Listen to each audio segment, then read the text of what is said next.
కావలి నియోజకవర్గం వైఎస్సార్సీపీ విస్తృతస్థాయి కార్యకర్తల సమావేశం కావలి పట్టణంలోని ఆర్ఎస్ఆర్ కళ్యాణ మండపం నందు సోమవారం నిర్వహించారు. కావలి నియోజకవర్గం మాజీ శాసనసభ్యులు మరియు వైఎస్సార్సీపీ నియోజకవర్గ ఇన్ఛార్జ్ శ్రీ రామిరెడ్డి ప్రతాప్ కుమార్ రెడ్డి ఆధ్వర్యంలో నిర్వహించబడిన ఈ కార్యక్రమంలో జిల్లా వైఎస్సార్సీపీ అధ్యక్షులు మాజీ మంత్రివర్యులు శ్రీ కాకాణి గోవర్ధన్ రెడ్డి, నెల్లూరు జిల్లా వైఎస్సార్సీపీ పార్లమెంట్ పరిశీలకులు జెక్కే వెంకట్రెడ్డి, వైఎస్సార్సీపీ కావలి నియోజకవర్గ పరిశీలకులు ధనుంజయరెడ్డి, మాజీ ఎమ్మెల్యే కాటంరెడ్డి విష్ణువర్ధన్ రెడ్డి మరియు వైఎస్సార్సీపీ కార్యకర్తలు, నాయకులు, రామిరెడ్డి ప్రతాప్ కుమార్ రెడ్డి గారి అభిమానులు పాల్గొనడం జరిగింది.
శ్రీ రామిరెడ్డి ప్రతాప్ కుమార్ రెడ్డి గారిని సాధారణంగా వారికి ఆహ్వానం పలుకుతూ వారిని సంపాదించారు.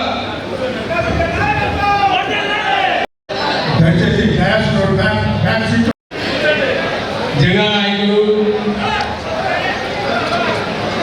కొత్తగా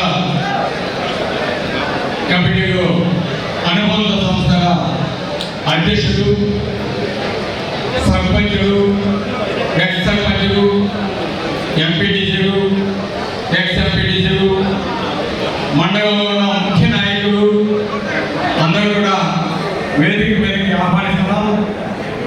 వేదిక మీద కాకపోయింది కాబట్టి సుమంతగా కూడా కోరుతున్నాం. కృష్ణవర్ధనాన్ని వేదిక మీదకి ఆహ్వానిస్తున్నాం. రమణయ్య నాయుడు గారిని దయచేసి మన కన్వీనర్ మహేష్ నాయుడు గారికి, అదేవిధంగా జిల్లా స్టూడెంట్ అధ్యక్షుడికి, అదేవిధంగా వేదిక మీద వేసుకున్నాము. దాదాపు 80% కమిటీ కానీ కూడా కంప్లీట్ అని, ఇంకా కొన్ని వేయాల్సి ఉంది. వాటిని కూడా వీలైనంత త్వరలో కంప్లీట్ చేస్తాము. ఇంకా కొంతమంది మాకు కూడా కంపెనీలో పనిచేసేదానికి ఇంట్రెస్ట్ ఉందని చెబుతున్నారు. వారిపై కూడా తీసుకొని తప్పకుండా సంపూర్ణంగా కంపెనీ కూడా కంప్లీట్ చేస్తామని కూడా మీ అందరికీ తెలియజేస్తా ఉన్నాము. అదేవిధంగా మీ అందరికీ తెలుసు జగన్మోహన్ రెడ్డి గారు ఏ విధంగా రాబోయే ముందు రోజుల్లో పార్టీ క్యాడర్ని పార్టీ కోసం పనిచేసిన ప్రతి ఒక్కరికి ఏ విధంగా గుర్తింపు ఇవ్వబోతున్నాడో, ఏ విధంగా మంచి చేయబోతున్నాడో మీ అందరికీ తెలుసు. జగనన్న ఒక మాట చెప్పాడంటే తప్పకుండా చేస్తాడు కూడా.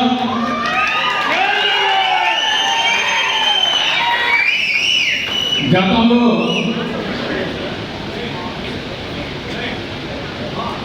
వన్ జీరో వేరు, జగనన్న చెప్పేది 2-0 వేరు.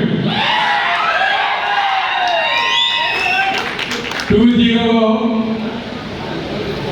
జగనన్న మన ఇంట్లో పోయినట్టుగా డైరెక్ట్గా డైనింగ్ టేబుల్ కాడుకో ఆయన బెడ్రూమ్లో కూడా మనం కూర్చొని మాట్లాడిన సందర్భాలు కూడా ఉన్నాయి.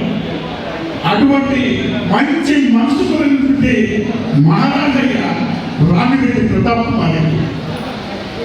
మరి అటువంటి మనసు ఉన్నటువంటి మహారాజుకి అక్రమ కేసులు బాధలు పెట్టి మన అందరి ప్రేమలు ఉన్నాయి, మీ అందరి ఆశీర్వాదాలు ఆపేక్షలు ఆయనకు ఉన్నాయి. కాబట్టి మీ ముందు మీ అందరి ముందు నిలబడగలిగినాడు. మరి అటువంటి నాయకుడిని ఇక్కడ వచ్చినటువంటి పెద్దలు మీ అందరి ఆశీర్వాదాలు రామిరెడ్డి ప్రతాప్ కుమార్ రెడ్డి గారికి ఇచ్చి ఆయనకి గట్టి ధైర్యాన్ని ప్రసాదించి మనిషి అంటే సొంతం కానీ రామిరెడ్డి ప్రతాప్ కుమార్ రెడ్డి గారు సమస్యలను ఎదుర్కోవడానికి మాత్రం వెనకడుగు వేసే ప్రసక్తే లేదని చెప్పి నేను తెలియజేస్తున్నాను. కార్యకర్తలు కష్టాల్లో ఉన్నా, ఆపదల్లో ఉన్నా, ఇంటి పరిస్థితులు బాగలేకపోయినా నేనున్నా, మీకు ఆపదగా నేనున్నానని చెప్పి భుజం తట్టగలిగినటువంటి నాయకుడు రామిరెడ్డి ప్రతాప్ కుమార్ రెడ్డి గారు.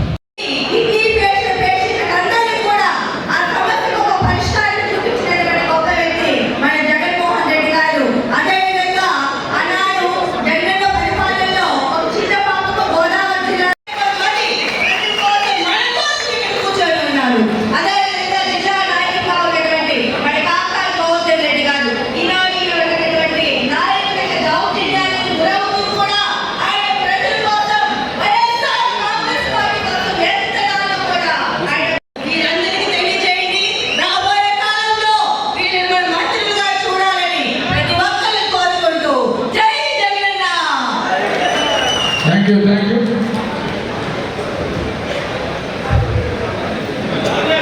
అదేవిధంగా జిల్లా కార్యదర్శి గతం ప్రసన్నారాయణ గారిని 2 నిమిషాలు సభను చేసి మాట్లాడాల్సిందిగా కోరుతాం.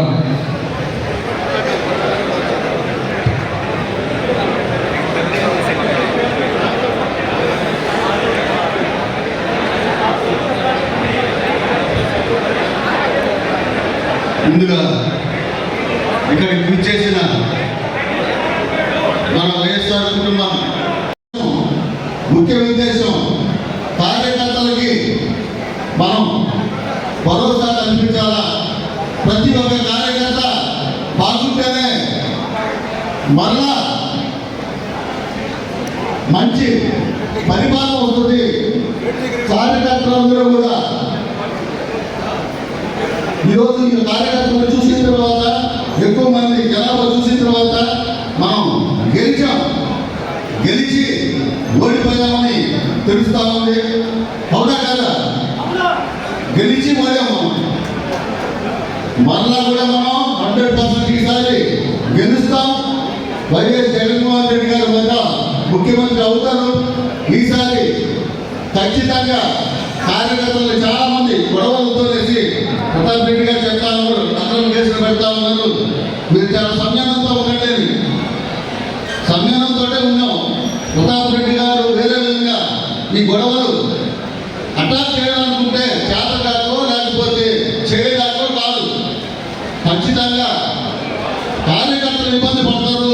మనం ఏమన్నా చిన్న గొడవలు చేసినా మనల్ని నమ్ముకున్న కార్యకర్తలు కేసులో ఎదుర్కొని బాధలు పడతారనే ఉద్దేశంతో చాలా వరకు కంట్రోల్ చేస్తూ వచ్చాం. కానీ ఈరోజు ఆ పరిస్థితి లేదు, ఇంకా కంట్రోల్ అయ్యే పరిస్థితి లేదు. మరలా గవర్నమెంట్ వస్తే మేము మీ సంగతి చూస్తాం, ఈసారి మేము వస్తే మీ సంగతి చూస్తాం, అది ఇది అనేసి చాలా మంది అంటా ఉన్నాం. కానీ మేము అందరం చెప్తా ఉన్నాం, మరలా గవర్నమెంట్ వచ్చేదా కాదు, ఈసారి మా కార్యకర్తలకి ఎవరు వచ్చినా సరే తాట తీసేస్తామని తెలియజేస్తా ఉన్నాం. అక్రమ కేసులు పెట్టడానికి ప్రయత్నించినా తాట కొలుస్తామని సందర్భంగా తెలియజేస్తూ ఈ అవకాశం ఇచ్చిన